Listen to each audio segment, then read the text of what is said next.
Good morning, and welcome to the MSC Industrial Supply 2020 first quarter conference call. All participants will be in a listen-only mode. Should you need assistance, please signal a conference specialist by pressing the star key followed by 0. After today's presentation, there will be an opportunity to ask questions. To ask a question, you may press star, then 1 on your touch-tone phone. To withdraw your question, please press star, then 2. Please note this event is being recorded. I would now like to turn the conference over to John Corona, Vice President of Investor Relations and Treasurer. Please go ahead. Thank you, Alyssa, and good morning, everyone.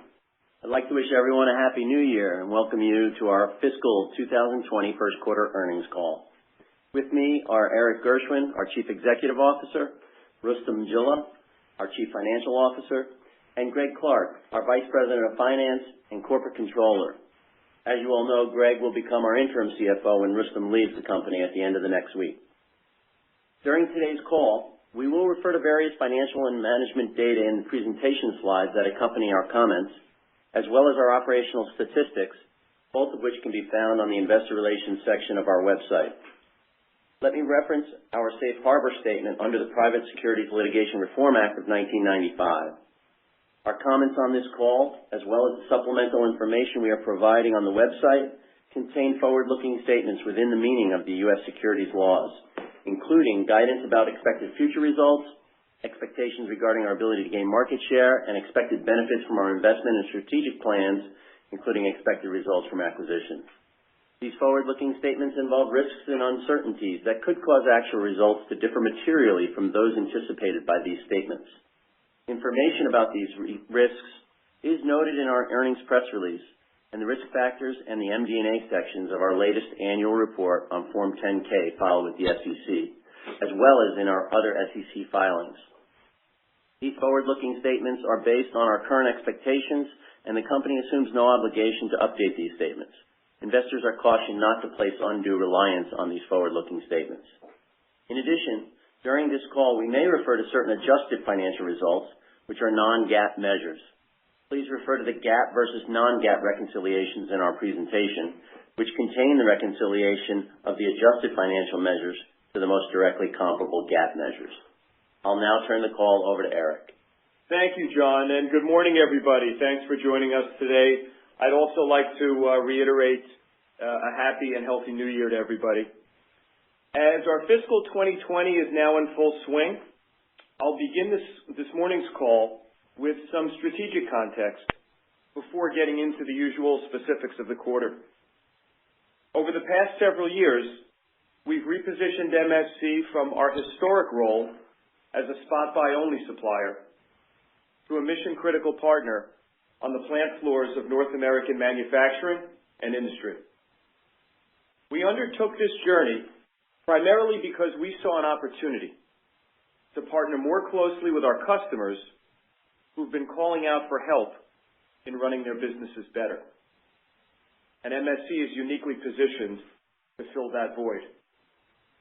We also foresaw increasing pressure coming over time on our legacy spot-buy-only model, mainly from increased pricing transparency in this more transactional side of the business. Over the past several years, we've taken a number of steps to realize our vision. First, we focused on building trust with our customers, the kind of trust that allows us to play a bigger and deeper role in their business.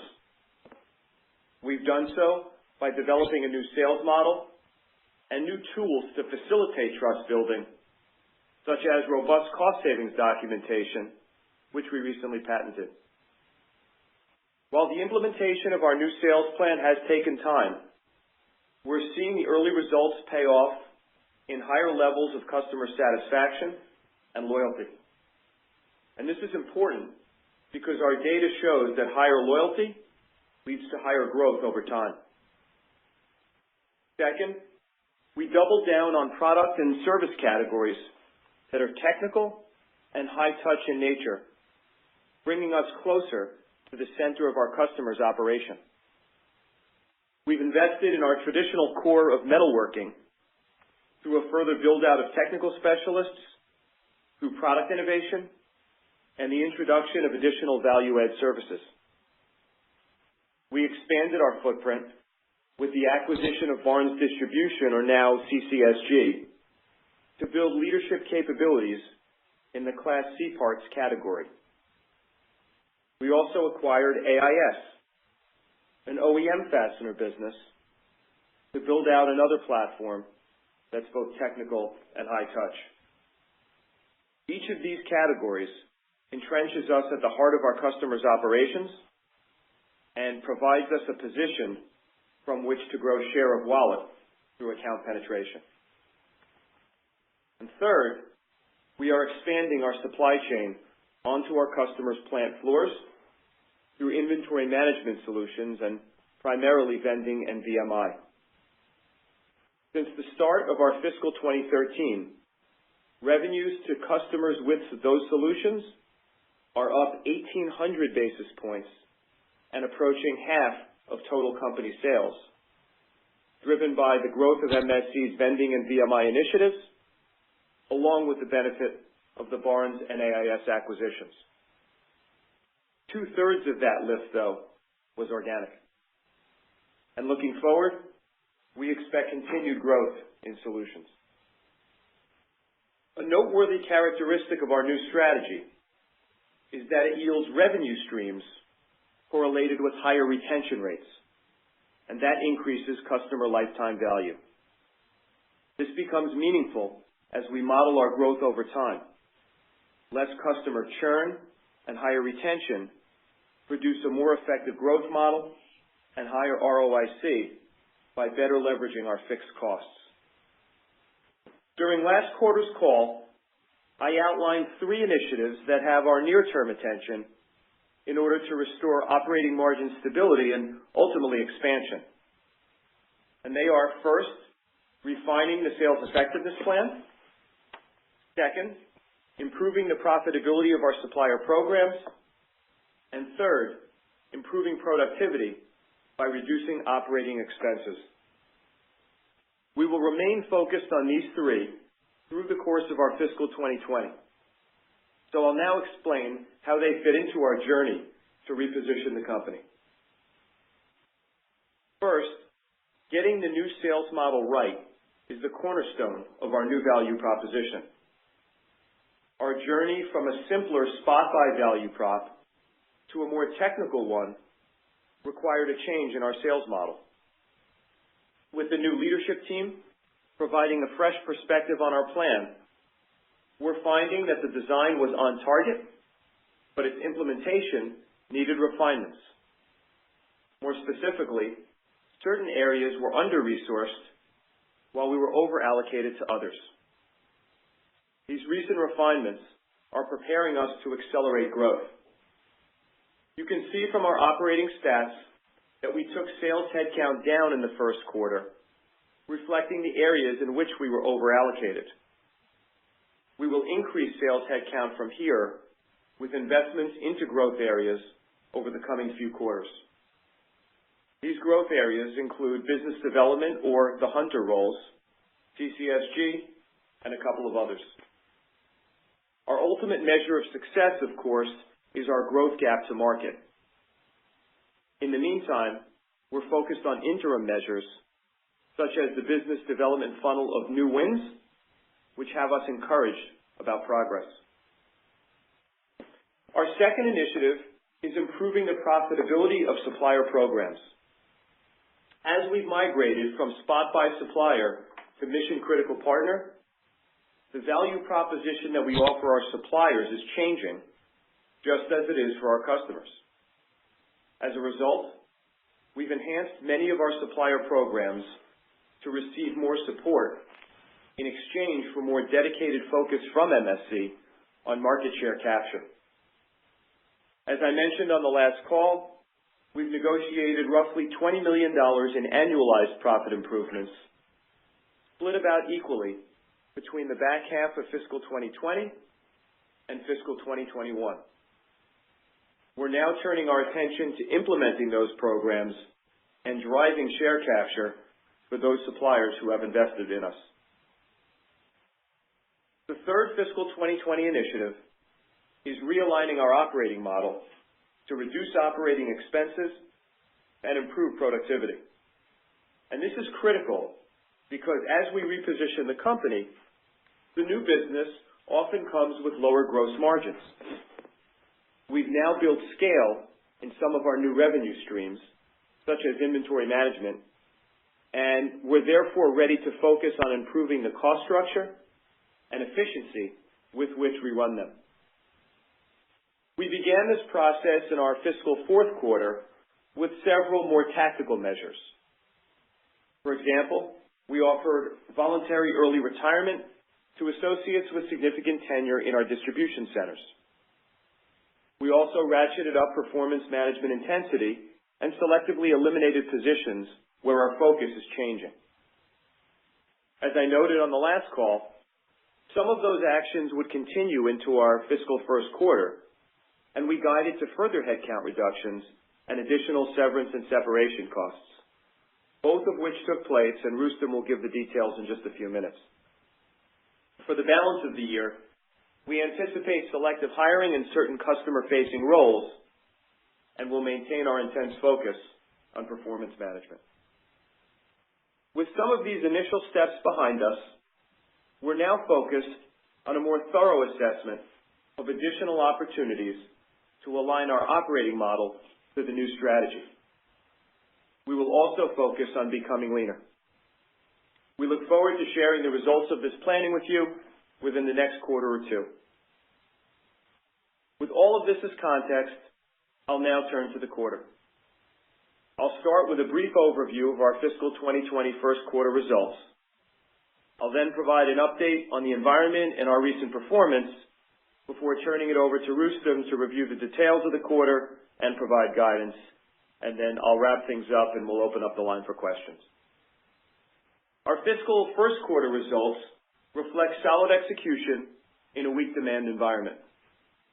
Sales and gross margin were both better than the midpoint of our guidance range, and operating expenses to sales, both as reported and excluding severance and separation costs, were slightly better than the guidance midpoint. As a result, both our operating margin and earnings per share came in at the top end of our guidance range, and again, Rustom will provide more details. Turning to the environment, industrial demand remains weak. The softness is evidenced in the data points coming from manufacturing output, distributor growth surveys, and sentiment indices. In September and October, readings for the MBI were 48.6 and 48.3 respectively, and November was 47.0.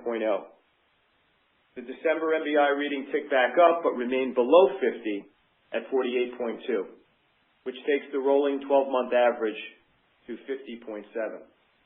And while that rolling average is still positive, it has been steadily declining.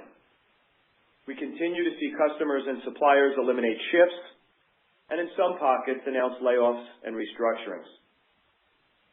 In terms of end markets, the weakness in industrial demand is broad-based, with some acute pockets of softness in areas like automotive, heavy truck, oil and gas, and agriculture.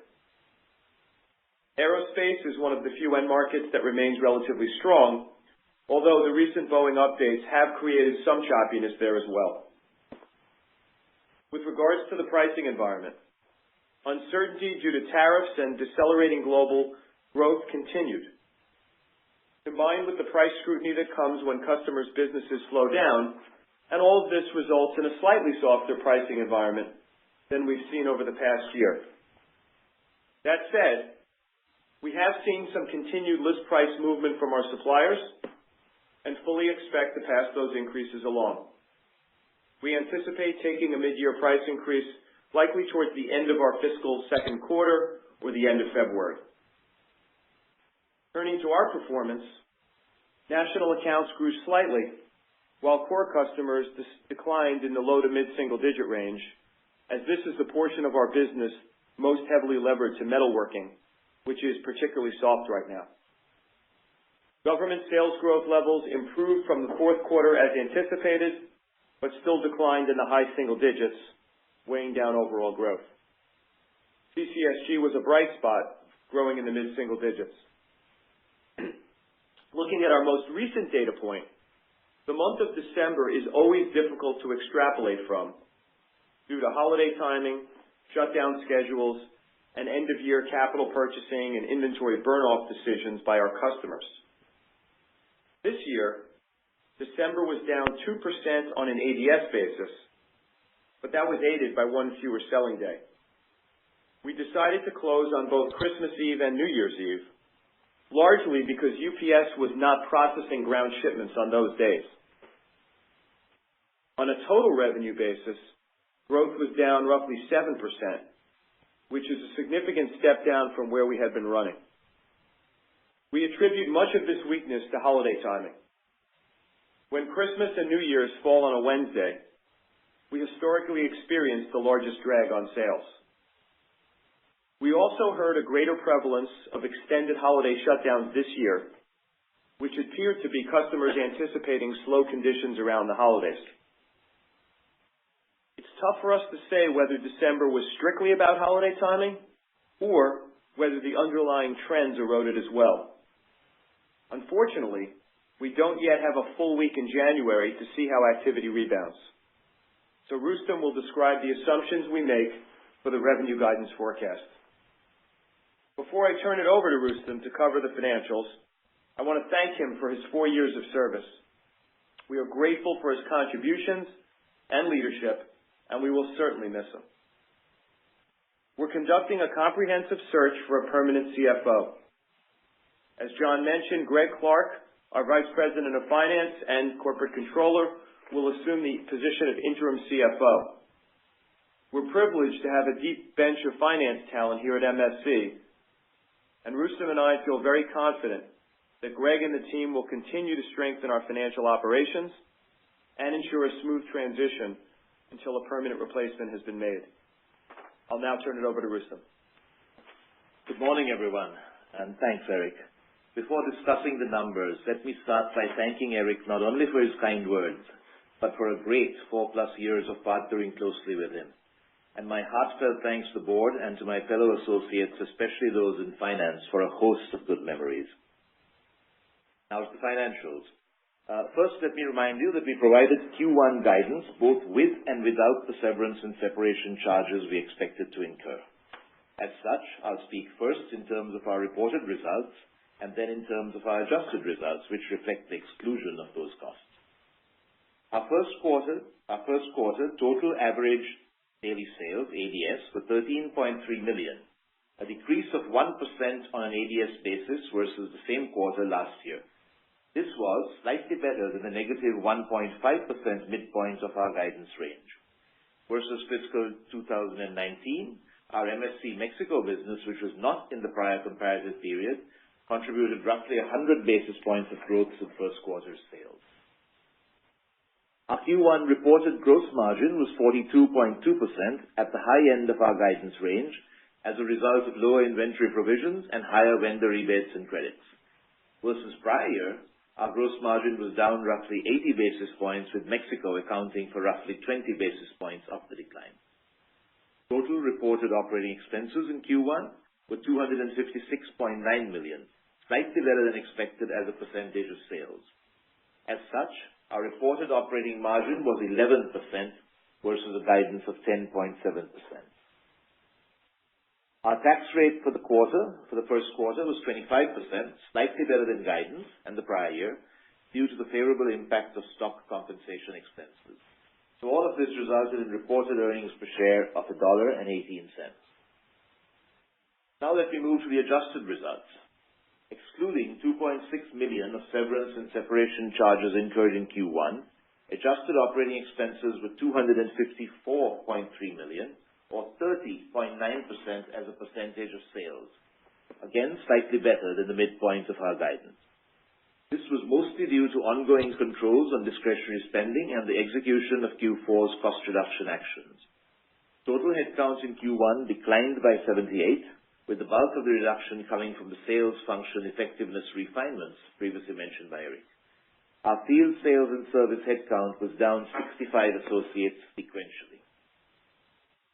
Versus last year, adjusted OPEX was down 0.7 million as lower volume-related costs and cost reduction initiative savings more than offset the additional OpEx for the Mexico business that was not owned last year and other increases. Our fiscal first quarter adjusted operating margin was 11.3%, 30 basis points above the midpoint of guidance, with a higher gross margin and a slightly lower OpEx to sales both contributing. On a year-over-year basis, adjusted operating margin was down roughly 110 basis points, with lower gross margins the main driver. On an adjusted basis, EPS for our fiscal first quarter was $1.21 at the high end of our guidance range. Last year's reported EPS was $1.33. Turning to the balance sheet, it remains very healthy. Our DSO was 60 days, up 2 days from fiscal 2019's Q1, with higher growth in national accounts receivables continuing to be the main driver. Our inventory decreased by $20 million during the quarter to $539 million. Total company inventory turns were 3.5 times, unchanged from Q4 and slightly lower than last year's 3.6.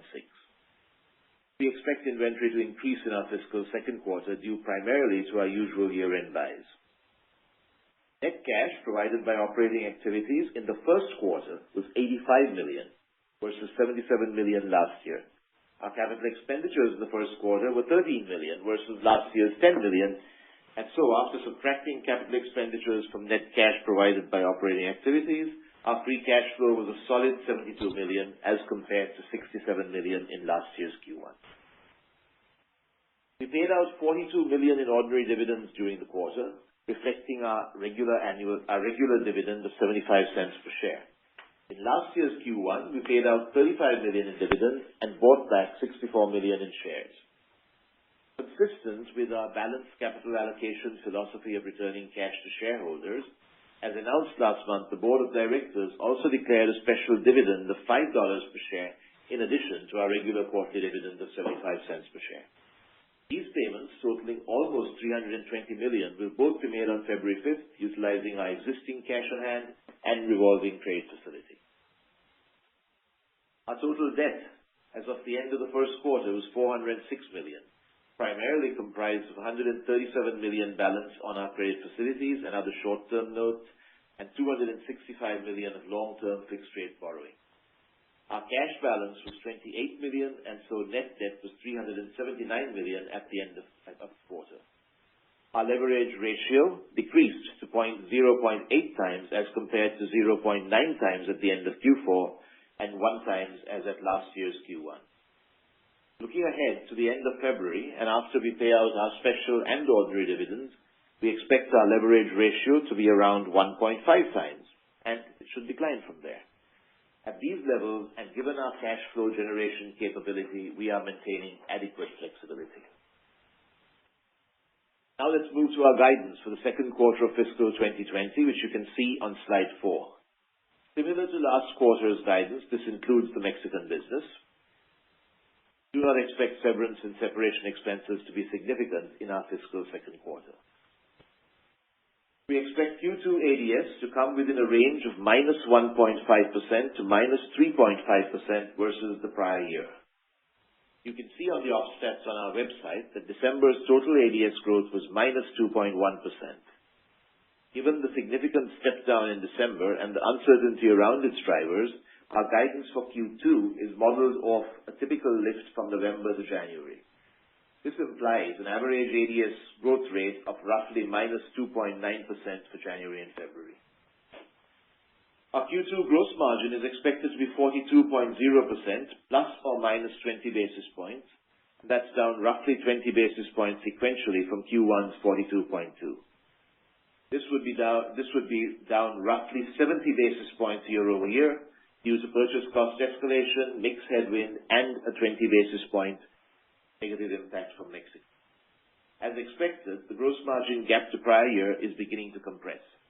Purchase cost escalation is waning, and we will begin to see the benefit of our mid-year price increase flow through from Q3 onwards. Finally, the benefits from our supply initiative begin to flow through our P&L in our fiscal fourth quarter. Q2 operating expenses are expected to be around $255 million, down approximately $1 million from last year's second quarter. The main drivers are lower volume-related variable expenses, that's down roughly $3 million, and savings from Q4's headcount reduction actions of almost $2 million, offset by our annual merit increase of nearly $4 million. Sequentially, operating expenses are expected to be up about $500,000 from Q1's adjusted OpEx. We expect a roughly $2 million benefit from lower volume-related variable expenses, offset by roughly $2 million of growth and productivity investments. The remainder is November's annual merit increase, net of our usual productivity. We expect the second quarter's operating margin to be approximately 9.7% at the midpoint of guidance, a 200 basis point year-over-year decline. The drivers of this decline are the roughly 70 basis points of lower gross margin, and the remainder is due to the impact of lower sales on our OpEx leverage. Turning to our estimated tax rate for the second quarter, it's expected to be 25.1%, in line with Q2 2019. Our Q2 EPS guidance is 97 cents to $1.03, with a midpoint of $1. This guidance assumes a weighted average diluted share count of roughly 55.5 million shares. So that takes me to the end of my prepared remarks, and let me wish MSC all success in the years ahead, and now turn back to Erik. Thank you, Rustom. We remain focused on repositioning MSC from spot buy supplier to mission-critical partner to manufacturers and industry. In fiscal 2020, our focus remains on three initiatives. One, completing the sales effectiveness refinements to position our business to capture market share aggressively. This includes ramping up growth investments in areas that are delivering early returns. Two, implementing the new supplier program, which, when combined with an improving purchase cost trend and mid-year price action, will continue to close the gross margin gap. And three, continuing to streamline our cost structure and transform our operating model to be leaner. Recent progress on these priorities represents the beginning and not the end of our journey to fulfill our mission to be the best industrial distributor in the world. We'll now open up the line for questions. We will now begin the question and answer session. To ask a question, you may press star, then 1 on your touch-tone phone. If you are using a speakerphone, please pick up your handset before pressing the keys. To withdraw your question, please press star, then 2. At this time, we will pause momentarily to assemble our roster. The first question today comes from David Manthey with Baird. Please go ahead. Yeah, thank you. First off, Rustom, congratulations and best of luck. Thanks very much, Dave. Sure. And then, Erik, can you broadly compare the shifting model here from the spot buy to the shop floor solutions business? You noted an expectation for better sales and return on capital trends, but specifically, can you talk about the P&L and how you view secular gross margins and operating margins under the new paradigm? Yeah, sure, Dave. And I think you're hitting at the heart of the opening this morning, which was about how the company's been repositioned to the new model, this mission-critical model, which, as you said, is a higher mix of recurring inventory management-related technical business. So a couple of attributes that you're highlighting that come from it. So number one is what we're seeing as higher retention. And the reason that becomes so important as we model out over time, customer lifetime value, as you can imagine, small movements in customer retention, small increases in retention, when you blow that out over a number of years, yields significant increases in lifetime value. So we are encouraged there, and it's one of the reasons why sort of reinforcing that this is the right strategy. Not surprisingly, probably one of the other attributes is that, at least for many of the revenue streams, so some of the more technical related metalworking and vending being two examples, come with lower gross margin percentages. And that's one of the reasons, of course, why over the past few years you continually hear us talk about a mixed headwind. You know, we shared today how we've moved the business. So if you think about an 1,800 basis point movement towards solutions business over the past 6 years or so, with lower margin percentages on vending and technical metalworking, that will come with a headwind. What that does is it leads to, particularly as we now have some scale in these businesses, that tees up the other opportunity that we talked about this morning, which is to take a broader, more holistic end-to-end look at, as we refer to it, the operating model, recognizing that, look, the supply chain and the whole operating model for a spot buy business is, of course, going to be a higher cost model than the model for a planned managed inventory model, because spot buy comes with a very high premium level of service. And with the scale now built up, we see considerable opportunity to take cost out, quite frankly. Okay, but no change in the secular operating margin expectation of the company? You used to be in the high teens. Is that still achievable under the new paradigm? Yeah, look, Dave, what I'd say there is, for me, one step at a time, which is what we want to see right now is stabilization and then return to op margin expansion. Certainly, we see those things as part of the formula, so no change there. Once we start getting some traction, I'll return to you and talk about high teens. How about that? Okay. Thanks for that, Erik. And then second, on the guidance, if you triangulate the variables that you gave us, it looks like SG&A is expected to be roughly flat from the first quarter to the second quarter, which is fairly typical for the company. But given the severance actions, you've got one fewer day versus typically flat or higher. The sales are flexing down. I just would have thought we would see a decline in SG&A sequentially.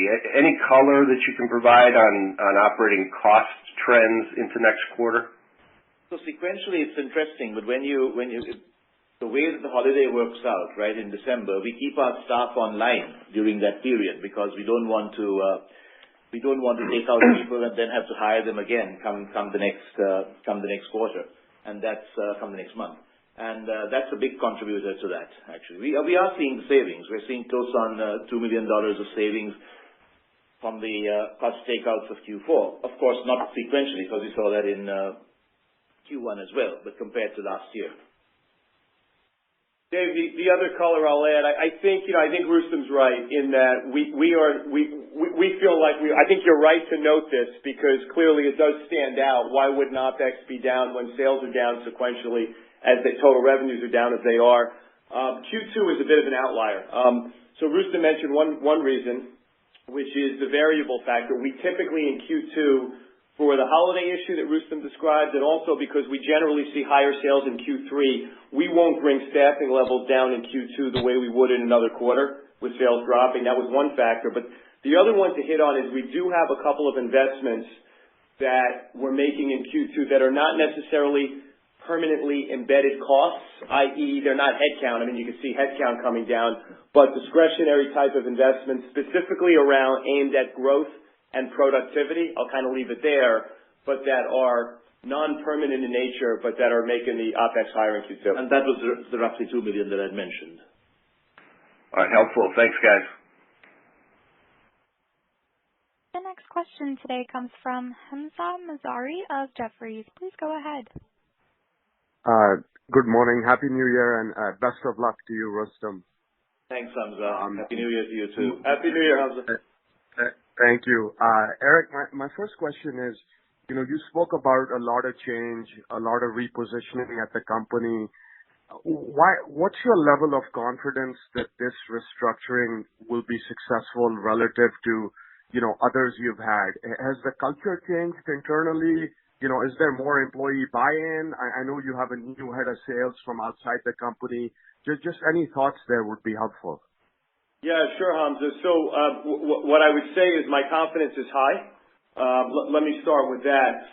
We have done, so let me talk specifically, because I talked a little about the operator. Let me talk specifically about what's happening in sales and the refinements being made where my confidence is high. So over the last 2 years, we have done a lot of heavy lifting that you alluded to in changing the sales model. And this morning I tried to articulate why we went through those changes, which is about articulating the new value proposition that ties to the new strategy. The heavy lifting is primarily behind us, and as you said, we have a new head of sales, Eddie Martin, who's come in with a fresh look and basically concluded that the plan is right and the implementation needed to be tweaked. And the tweaks are happening now, and there's basically, when I say tweaked, two refinements being made. One is that there were a couple of areas in which he observed with data and intuition that we were over-allocated. And by over-allocated, I meant overstaffed. And there's two areas, and that's what you saw the headcount results in Q1. So one would be management, to lean things out and increase spans of control a bit, were reductions in management. And the second is he identified areas in which portfolios were undersized. And so what you saw happen with headcount going down was a consolidation of some portfolios. The flip side of that, and this is part of why the confidence, is areas in which we're underallocated. And particularly, we highlighted a couple of them where we've already made some investments into the hunting function or the BD roles where we're pleased with early progress. Obviously, it's still early, but pleased with progress. So in that area, for instance, in the new business area, we're seeing new signings up 27% year on year. Last year, we talked about hiring a bunch of people that were new that would need time to get up to speed. We're seeing that happen. So the productivity per person year on year is up about 45%. So just as we suspected, now it's still early, it's still a small percentage of total. We like what we're seeing there. And so the other side of the refinement here, what you saw in Q1 was the drop in headcount. It will come back up in areas like this where we're seeing returns. And that's how we see throttling up share capture. To get to the last point before I wrap is your point about culture, I think is a good one. And what I would say is it's a company that has become more adept at responding to and adapting to change. So I think as time's gone on and more changes, we have become better at managing the change. Actually, I'll add one final point. If you think about the restructuring actions of Q4, I mean, the dollar benefits of what we expected and the actions that we expected, the execution is going pretty much as planned, and we're seeing that. So from that perspective, that is going successfully too.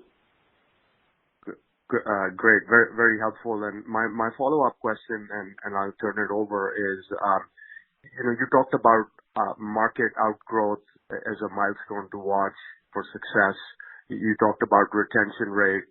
Any thoughts as to what that outgrowth is today? Are you growing under the market? And historically, I guess you outgrew the market by 300 to 400 bips. Is that the right metric to look at going forward once sort of the restructuring is behind us? Yeah, Hamza, I think you honed in on. Look, what we would say today, based on triangulating all the different metrics, the surveys, the growth rates, et cetera, is we're somewhere growing in line with market right now, given our exposure. We see really good things happening, as I mentioned, on the BD side, but it's still early and it's still small as a percentage of total. There's a couple of areas that we're pleased with progress, but overall, roughly in line.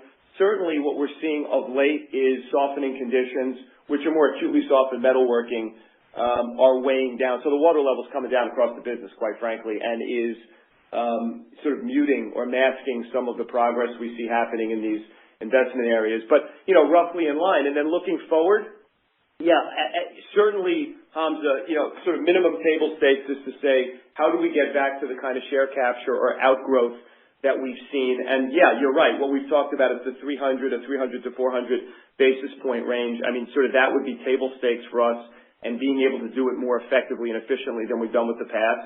And we got three things we are just heads down focused on in order to restore that gap. One, as I mentioned, ramping up investment into the growth areas where we're seeing early returns. Two is going to be improving government performance, which for the past year, depending on the quarter, has cost us somewhere around a point of growth, and a lot of progress happening under the covers in government. And the third is continuing to focus on growing solutions, as we've done with our core customer, to lift retention over time. So that's where we're focused. Great. Thank you so much. Best of luck. Thanks, Hamza. The next question today comes from Robert Barry of Buckingham Research. Please go ahead. Hey, guys. Good morning. Happy New Year. Hey, Rob. Happy New Year to you. Thank you. So you mentioned that it sounds like the last week in December was pretty noisy with holiday timing, some extended shutdowns. Curious how things were tracking before that last week. Yeah, Rob, so good question. December was a really funky month, I'll call it. So let me start by saying it was actually So acute softness the last 2 weeks. And we actually tracked back. So the last time we saw this was actually our fiscal 2014 was the last time when the Christmas and New Year's fall on a Wednesday. What we've seen is basically 2 weeks that are lost weeks. What I would say this year that was different from on top of the holiday timing, we heard from our sales team a lot more customers using it, and I think it's because things have been soft to begin with. It's not just the holidays, but because customers were soft, they were using the 2 weeks to do more extended shutdowns than what we've seen for the past several years. So you sort of have a double whammy there. I'll now get to your question. Interestingly, it's a good question about the first portion of December was certainly stronger than the last 2 weeks on a relative basis, but not as strong as we would typically see. And there was, so one of two theories going on. And again, this will prove itself out in January. One is, as crazy as it sounds, the late Thanksgiving may have made November a little better and December a little worse. Interestingly, we usually see the first post-Thanksgiving week to be not quite as strong. So that this year moved into December. So the first week was a little softer than we thought. The other 2 weeks pretty much in line. But the big headline being holiday timing and more shutdowns. And then, for us, Rob, the real question will be what happens in January. That will sort itself out as to whether this was all noise or whether we've hit a different point in terms of economic activity. Right. That's very helpful. So just to be clear, whenever you set the guidance for the sales for the quarter, which of the weeks did you choose as kind of the base off of which to kind of build the seasonality improvement? We went back to November. We actually based January, February off November, off the typical sales movement that we would see from November. So we gave December a pass. We put the actuals in, or the estimate of the actuals. We haven't actually fully finalized the numbers, but the estimate of the actuals, and then we moved on. Got it. And then just, I guess, for me, lastly, on gross margin quickly, I think you're guiding down at the midpoint 70 bips in the second quarter, which I think would account for the pressure from Mexico and sources of growth, right, which I think reach about 20 and 40 to 50 bips respectively. So does that mean that everything else is kind of neutral, like price cost is neutral in 2Q? The price cost remains negative, but that sequential drop from Q1 to Q2 is well within our normal range. I mean, 20 basis points, and particularly when you think about how I talked about Q1, some of the drivers of that being inventory and vendor rebates and credits and all the rest of that, we're not too worried by that. Gross margin, we think, is performing as planned. But let me look beyond Q2. And there's two other factors that should buffer the typical downward trend, right? One is the mid-year price increase, which, as Erik said, is coming late, right? It's pretty much going to come in into Q3 and onwards, right? The benefits. And the second is the supplier program benefits, which we both talk about, right? We say it's $10 million in the back half of the year.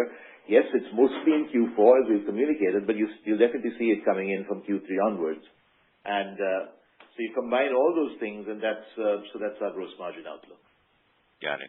Just to clarify, in 1Q was price cost. What was price cost to gross margin? It was about 90 basis points. I mean, when you looked at the moment, if you looked at our decomp, which we usually use in there, the earnings decomp, that probably gives you the best sort of price mix estimate of what's in there. Now the price cost, what we go is also the movements on the margin. It's fundamentally being impacted by the fact that we took our price increases earlier, and then from that point until you get your next price increase, you have the price end of it keeps eroding, whereas the cost end of it is just the average cost flowing through our system. Yeah. Sorry, just of the 90, which was the total decline, how much was due to the dynamic between price and cost? The whole thing? Well, Rob, just to be clear, Rustom's 90 basis points, I believe, he's referring to the price contribution in the growth decomposition. I think you're talking price cost. Look, we've generally talked about, so if you think about the way we've talked about gross margin, price, cost, mix, three factors, right? And what we've said is over time, what we saw is price cost kind of a wash, and we're left with a mix. There is a mixed headwind in the business that's somewhere in the 40 to 50 basis point range. Typically. Okay. Typically, right. Moves around quarter to quarter. That we don't, for all the reasons we talked about earlier on with how we're moving the strategy, we don't see going away. What Rustom's describing is the dynamics of price cost. We've been negative price cost. It feels like, as it should, Rustom said, what's happening is sort of what we would expect to happen, that price cost dynamic is beginning to improve. Yes. For all the reasons you described. I gave you the number that's out there in the public domain, and then I described how the price cost curve is moving for us. And you see it looking better in the second half for sure. All right. I'll pass it on. Thank you. The next question today comes from John Inch of Gordon Haskett. Please go ahead. Oh, thank you. Good morning, everybody. Happy New Year. John, Happy New Year. Thank you, and Rustom will miss you. Yeah. Eric, I just want to square, just so I understand the, kind of the guide here. You're assuming that there's this average lift from November, but then daily sales for the quarter anticipated are going to be worse than December. So is that a compares issue, or is that just, because obviously I get it, the second quarter is seasonally soft, but then it's, that was reflected a year ago. You got it. You're hitting on it. So what we did, Rustom described, so we basically didn't know what to make of December. And right. So to Rustom's point, his team basically, if you model November to Jan-Feb and go back a whole number of years, we're using more or less an average lift. And you're exactly correct. What happened was we saw a larger than average lift last year, which is why the growth rate in Jan-Feb is worse than it was, September, October, November in Q1. The reason it was larger, we saw last year a number of large orders that we're not anticipating repeat themselves this year. Hopefully they do, but that's not baked in, and right now we don't see it. Right. And Eric, is there anything you could say on the phase one trade deal? I ask because there's a little bit of anticipation of some tariff rollback. Do you have to give up price? I mean, as you guys are thinking about your price increase, is this going to be contingent on sort of what you're seeing with respect to China tariffs and costs and other things? Or, I mean, how does this all play in? And are your customers saying anything about it? So let me cut in there. And there still remains uncertainty, of course, on tariffs, right? But for us, as we pointed out before, the impact was fairly small. We've made that point before. And then so we looked at the tariff, more recently, the list 4 tariffs. And we've calculated 4A and 4B, and we've looked at that, and the impact is really small on our numbers. Both from any inventory that we actually have right now, that's come through at the higher tariffs, and the amount of the annual spend that will be impacted by this. So we're not really seeing it as having any material impact on our GM. Got it. Then just, I guess, lastly. Eric, how do you interpret, or Rustom, how do you interpret sort of the flat trend of e-commerce sales? It's sort of been decelerating throughout the year. I'm just curious how you are thinking about your performance in e-commerce, kind of flat year over year versus the structural, transparency kind of growth of e-commerce generally in industry, and then obviously your attempts to move to more and more of a high-touch model. Are you encouraged by that trend, or do you expect it to rebound, or how do you think about it? Yeah, John, it's an interesting question because certainly, what we've seen is that the e-commerce as a percentage, it's flattened. Honestly, don't make too much of it either way. I think it's been lifting in part because of our focus on e-commerce, in part just because of sort of the landscape and how customers are buying. I don't make too much of it either way. To be honest, right now we are more focused on that other metric of how much of our business is going through solutions, inventory management solutions as a percentage of revenues, how much is coming from customers with a solution, and then how much of our business is flowing through product and service categories that are technical and high touch. So that's where the focus is. Less concerned either way, to be honest, about the e-commerce percentage. Okay, so given the new sales head, all the restructuring, kind of the strategic shift to the company, it sort of sounds like you're not necessarily expecting e-commerce as an outcome to get a lot better necessarily, it's versus the overall company, or is that, I don't want to put words in your mouth. I think that, look, we're going to continue investing, John, in e-commerce for sure. Customers want to buy electronically. Having a strong digital marketing presence is important. Having a great transactional e-commerce experience is important. So it's an underpinning of the value proposition, no question. I think what you're not hearing is an outright focus and full court press on lifting that percentage of total. Yeah, understood. Thanks very much. Sure, John. The next question comes from Ryan Merkel of William Blair. Please go ahead. Hey, good morning, everyone. Hey, Ryan. How are you? Good. So first, I want to put a finer point on this idea of transforming to a leaner operating model. So two questions. So first, what are the major changes versus the prior cost structure? And then secondly, can you just give us a sense of sizing the opportunity, Erik? I know it might be a little bit early, but maybe just the range of basis points in terms of OpEx to sales that you're thinking about? Yeah, sure. Ryan, maybe I'll start and then turn it over to Rustom. In terms of the changes, look, I think, as I mentioned, this is about the move to the new strategy and aligning the operating model to it. What does that mean, and what are some of the specifics? You know, I think the biggest opportunity I'll call out, and Ryan, I'll start by saying we're going to be taking an end-to-end look at the business. So every nook and cranny of the business on, are there ways for us to be more effective?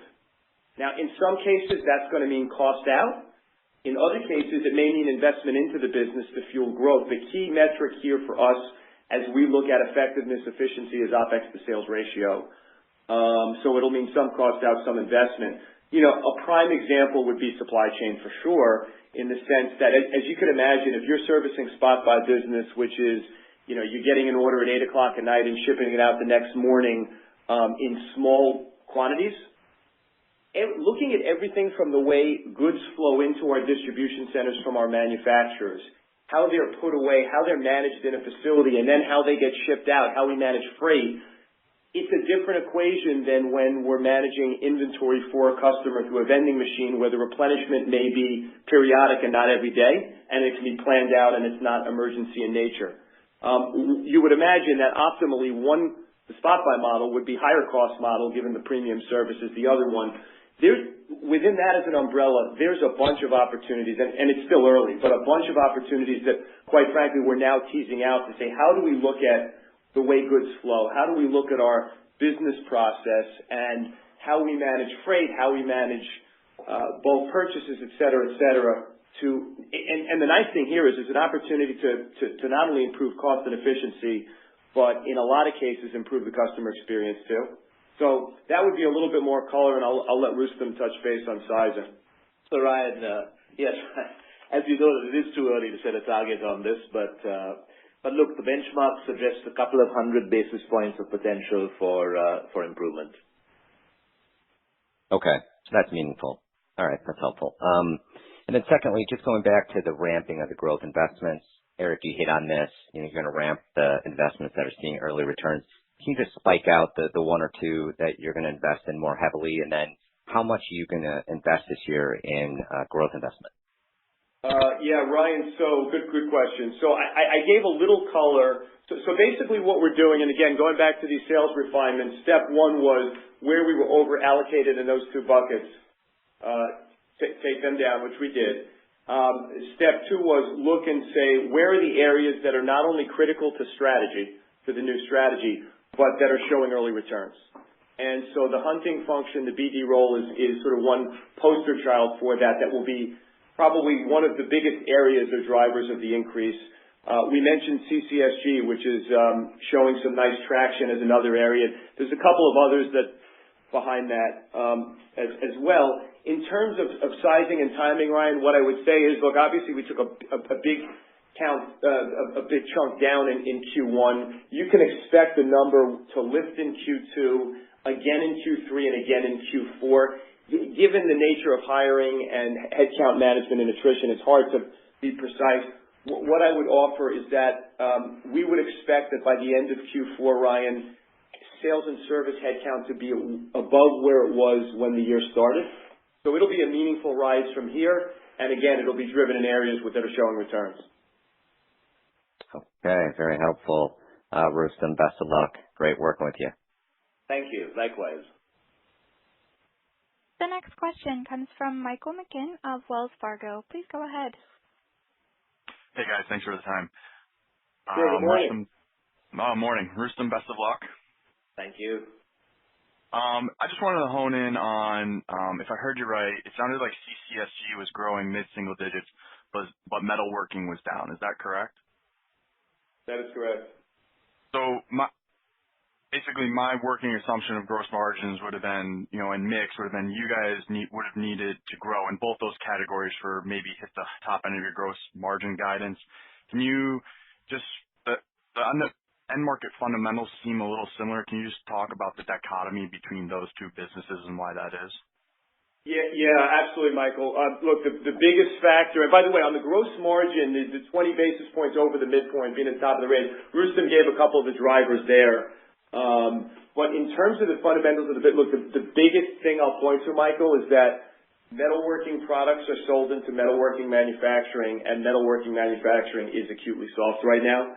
So if you look at most of the surveys and then look at the end markets where there's weakness, they tend to have strong metalworking presence. So examples would be automotive, heavy truck, ag, oil, gas, weak. And so metalworking is being influenced by really end market exposure. Okay. And then just switching gears to capital allocation. I think the last time you did a special or reverse tender. Now we're going back to the special dividend. Is there a rhyme or reason to that? And is that the path going forward for you guys after you delever from the 1.5 times I think you mentioned? So maybe I'll take a crack at that, Mike, and then Erik can add more if he wants to. So look, what we have is a balanced capital allocation strategy. So we've used, we try to increase shareholder returns using various means, and so we've done a lot of buybacks in the past. That doesn't mean that they won't happen again at some point. I mean, it's Dutch option tenders, open market purchases, all that. But this special dividend is, it basically returns funds to our shareholders and improves total shareholder returns. And importantly, with our balance sheet remaining and our balance sheet being as strong as it is, and our cash flow generation as strong as it is, I mean, you're talking about 1.5 times leverage that will reduce as time goes on if nothing else happens, right? So plenty of opportunity to do more going forward too. Yeah, and just to add on to that in terms of the go forward, what I would say is, look, Rustom hit it. We've hit a balanced approach over time. I think we're focused on right now, as we said, while we're going through all of these changes in the business, the bar is pretty high for us on any meaningful M&A. So right now, when it comes to capital allocation, we're not necessarily tied to anything other than saying we're going to return cash to shareholders as appropriate in a way that's going to enhance shareholder returns. And, this special dividend, we think, checks both those boxes. Great. Very helpful. And if I could just sneak one more in on the growth initiatives. Obviously, you don't want to run the business. You want to run the business for long-term success. But is there a point where you step back and say, hey, to your segment leaders, let's drive margin, fixed cost improvement, and fund it internally before we step up headcount here? Where is the breaking point for that, where you're forcing managers' hand to show that improvement before maybe starting that hiring again? Yeah, Michael, look, it's a good question. I think as we've taken headcount down, nicely over the last couple of quarters, and we're talking about it going back up. To be clear, there'll be some selective rehiring, and one example where there's selective rehiring is there was a pretty heavy focus on increasing performance management intensity inside the company, and we feel it's important that the message is if you're going to manage out somebody that's not performing, that you can replace that person with somebody who is performing. It creates a good incentive to keep doing it. So that's one example where headcount would come back in. But the big driver is going to be in sales and service, which is customer facing, and we think really critical to capturing share. Look, this is still a hand-to-hand combat business, very fragmented, street-based. We do to capture share over time, do need to increase sales headcount. The goal, of course, is to do it more efficiently. And that's why we're adding back heads in sales that's in areas that are showing returns so that we can do it more efficiently. All right. I appreciate the color. Thanks for the time.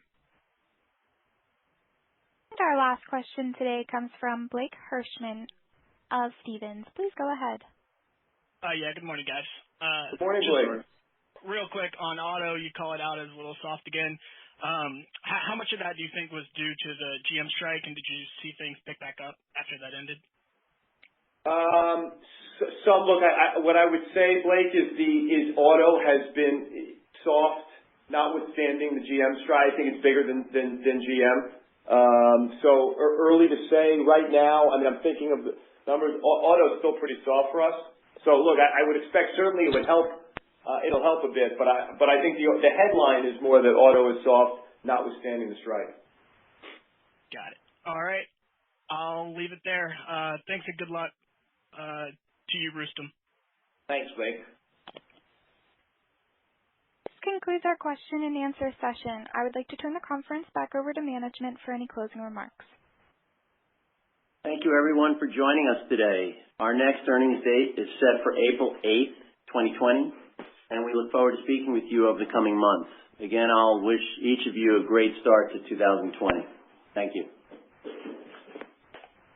The conference is now concluded. Thank you for attending today's presentation. You may now disconnect.